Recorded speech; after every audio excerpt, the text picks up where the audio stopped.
আমি তো পুরো দেখে আনছি মরিচ, আমি সব জায়গা থেকে বের হচ্ছে মরিচটা। নুডলসের জন্য লাগে,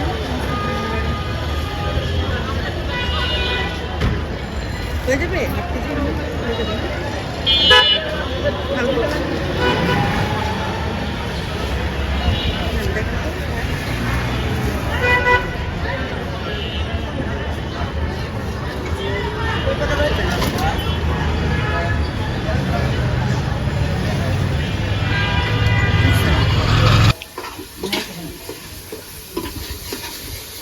যেহেতু গ্যাস নাই কি আর করবো, এই যে মশলা কষায় নিলাম এখানে, আর আর এই যে সব ধরনের সবজি কেটে নিলাম এখানে।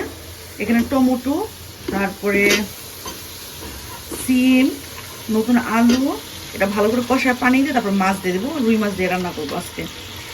অনেক সবজি দিচ্ছি, চিন্তা করতে পারেন যে আমরা মানুষ কম, তাহলে আমরা এত কেন ভেজিটেবলস দিয়ে রান্না করতেছি। বিকজ আমাদের গ্যাস নাই, একবার রান্না করলে 2-3 বার খাইতে হবে, কিচ্ছু করার নেই। এখন এটা বলতে রাইস কুকারে কেমন তরকারি হবে আমি জানি না। গ্যাসের রান্না তো গ্যাসের রান্নাই। তাকে প্লিজ তোমার গ্যাসের ব্যবস্থা করো ভাই, নাহলে আমার চুলার ব্যবস্থা করো। ইন্ডাকশন চুলাটা পাওয়ার কমে গেছে। এখানে অলমোস্ট এখন 1 ঘন্টা হয়েছে তরকারি বসেছি আমি। তো আমার তরকারিটা হয়ে গেছে, এই যে তরকারির কালার। গ্যাসের চুলা তো গ্যাসের চুলা, বা খড়ির চুলা তো খড়ির চুলা, যেটা আগুনে রান্না হয় আর রাইস কুকারে রান্না, রাত দিন ডিফারেন্স। এই তরকারিগুলো কিন্তু একদম মজা হয় না। তারপরে আমি ট্রাই করছি রান্না করার, কষ্ট করতেছি। ইনশাল্লাহ 27 তারিখে গ্যাস চলে আসবে।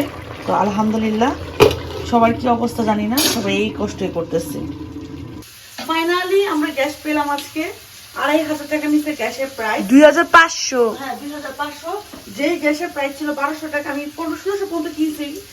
মানে এখন হলো 2500 টাকা নিচে গ্যাস আইসা দিয়ে গেছে। তাও নাকি গ্যাসের সংকট। আল্লাহ, আমি 2 সপ্তাহ পর গ্যাসের চুলায় রান্না করতেছি। ও একটু শান্তি বাবা। এখন অনেক সংকট, গ্যাস সিলিন্ডারই পাওয়া যায় না। আর আমার হলো ঠান্ডা, বুকের মধ্যে ঠান্ডা জমে গেছে, কোনো খাবার ভালো লাগতেছে না। তো ভাবলাম একটা ছোট্ট ইলিশ মাছ ফ্রাই করে নিয়ে সেখানে সঙ্গে একটু পেঁয়াজ কেটে দিয়ে দিলাম সাথে। আর এই তো আমার মাছটা এটা কড়া করে ভাজবো, ভাইকে তারপর খাবো। দেখো তো কি আসছে।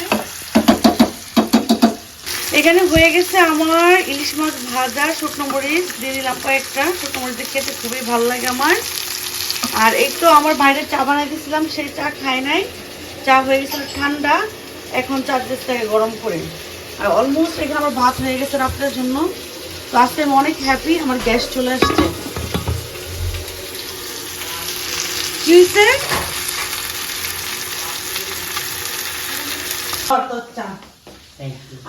আমি চা বানাইছি সবার জন্য বাসার। আমি আরিয়ানকে আজকে চা দিছি, মিলয়কে চা দিছি, স্যারকে চা দিছি। সে তার মহারাজা চা না খেয়ে অর্ধেক চা লেগে গেছে। এই চা আবার গরম করে খাওয়াইতেছি। দুধের দাম আছে না, চিনির দাম আছে না, আমরা খেলাইবো সবাই।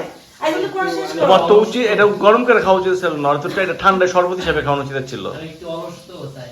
অলস আমরা খারাইবো সবাই, বাসা সবগুলো আমরা খারাইবো। একদম তো কর, আমার রান্না শেষ। আমার অলরেডি খাওয়া শেষ। সেখানে বসে বসে আরাম করে কম্বলের নিচে খাচ্ছে, টিভি দিচ্ছে।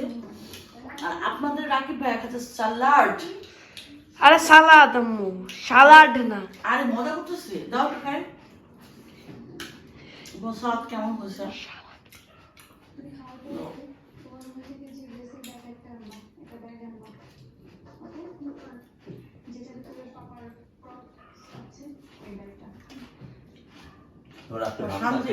এটা খাওয়া উচিত ছিল। শান্তি।